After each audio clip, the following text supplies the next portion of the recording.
Alrighty. It's already the 4th Atticus hour, and it's going to be the James, and John edition. For example, I'm naming it that because we have James Madison, James Garfield, and JFK, or John Fitzgerald Kennedy. So we're going to be learning about these 3 presidents today, and we're going to start off with the first president we're going to learn about. Okay, so this is James Madison. He was our 4th president from 1809 to 1817. He was president during the War of 1812. He was the shortest president at only 5'4" and weighed nearly 100 pounds. My brother weighs more than him and is taller than him. That's how short and light this president is. One of my classmates is, never mind, I'm not talking about my classmates, I'm talking about presidents.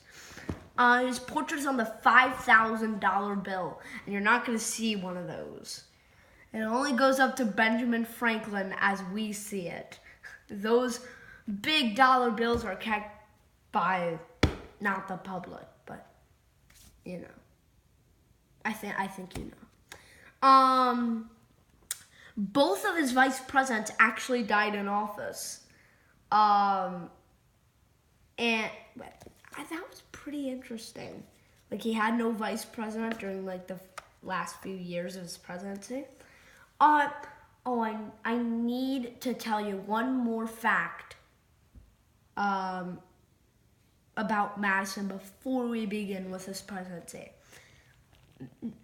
James Madison and his wife, Dolly Madison, who was far more popular than the president was at the time.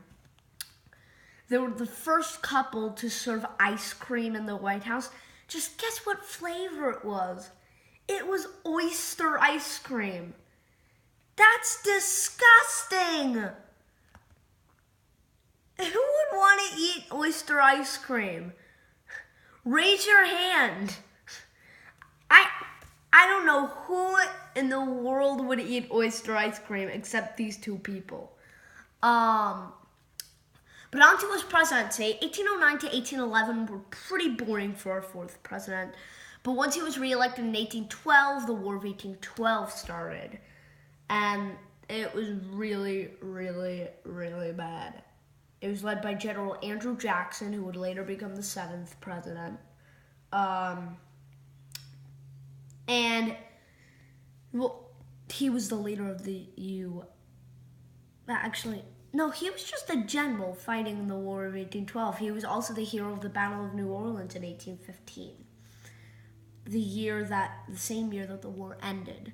In 1814, the British invaded Washington and burned the White House and the Capitol, and Dolly Madison actually saved the official portrait of George Washington. Yeah.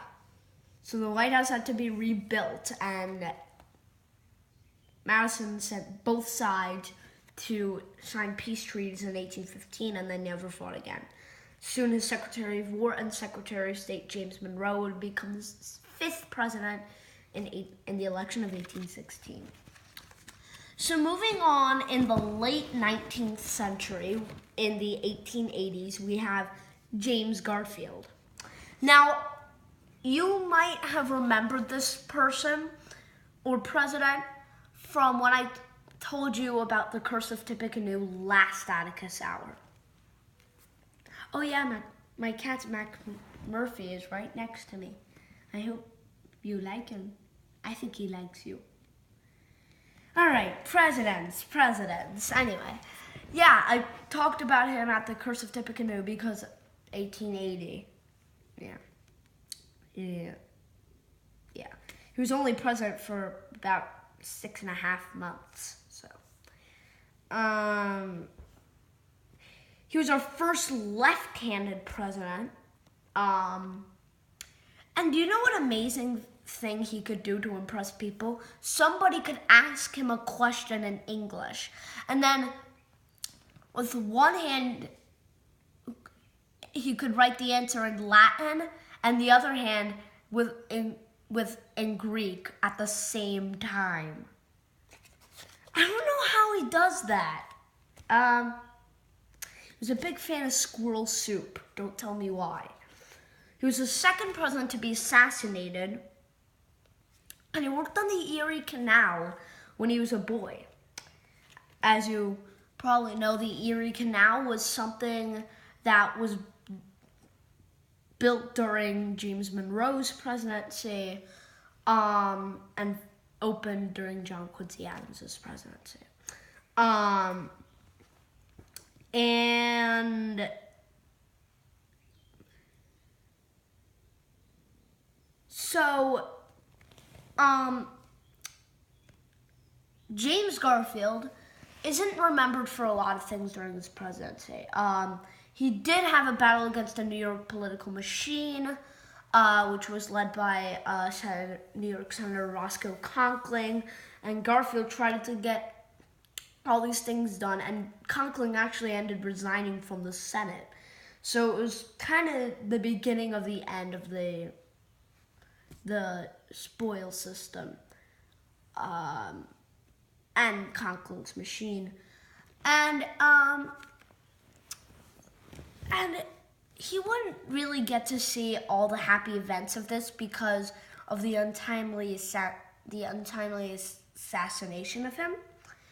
And it all begins that when he first entered the White House, it was really an open place because anybody could walk in. There was no Secret Service protection at the time, which is kind of weird because there could be somebody walking by to try to assassinate the president. But he would meet with office seekers to talk about certain issues with the president.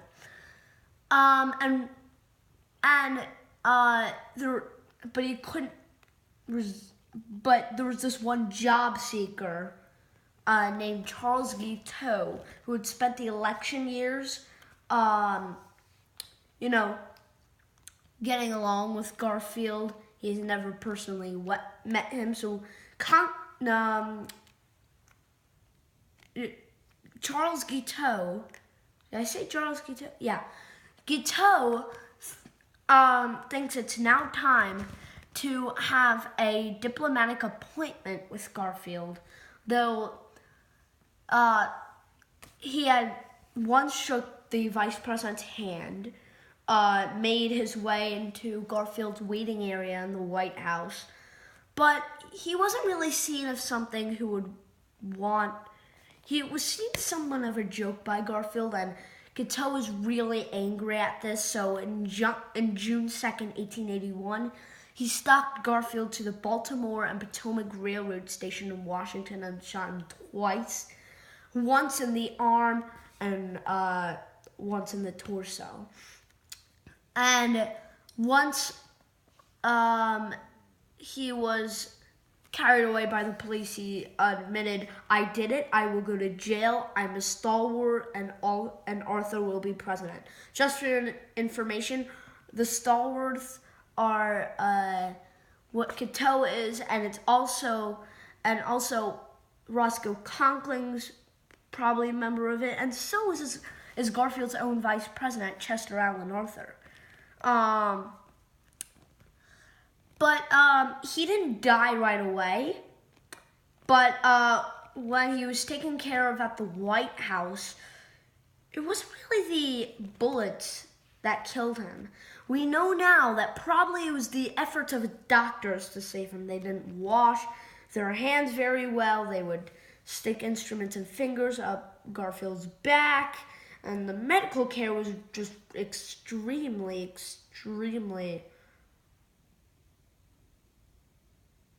you know what I mean. Yeah, it's really, really disgusting and bad for Garfield.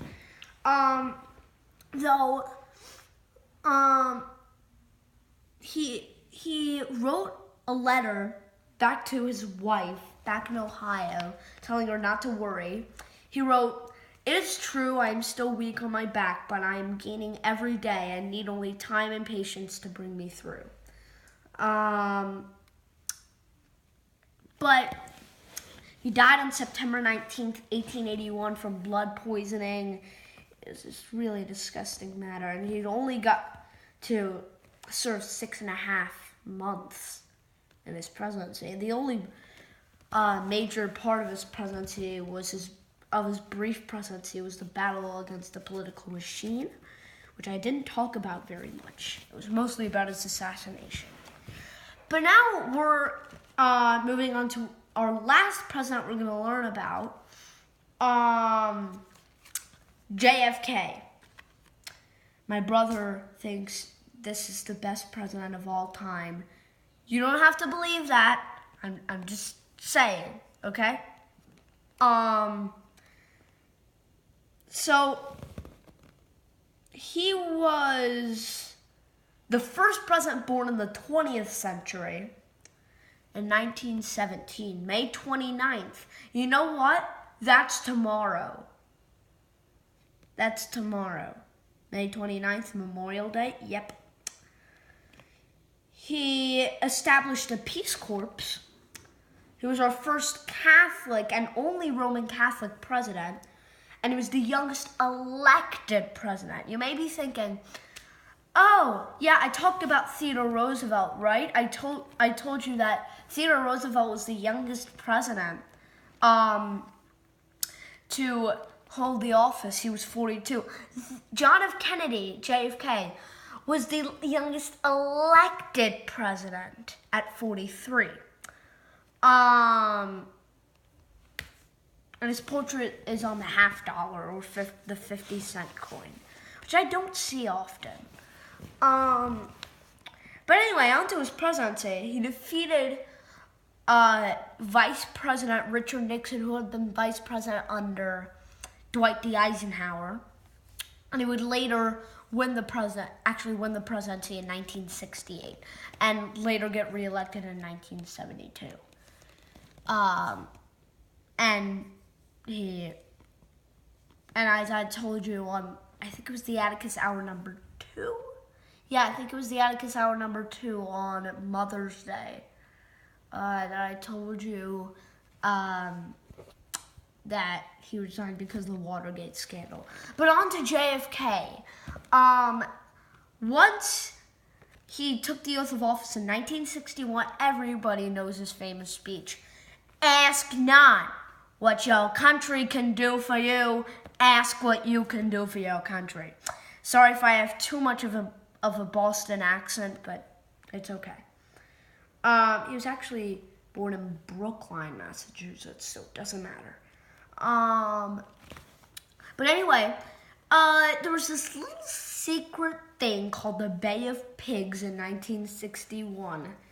And once it turned to be a disaster, Kennedy kind of took the blame for it. He said, look, I'm sorry, I'm going to take the blame for it. And as you all know, it's good for him to do that, to let the people know, I'm sorry, I did a mistake as president, let's move on. In 1962 came the worst crisis, the Cuban Missile Crisis. And you probably all know what that was. And it was probably the most defining moment in the Kennedy administration, besides what happened in 1963, but I'm not there yet. And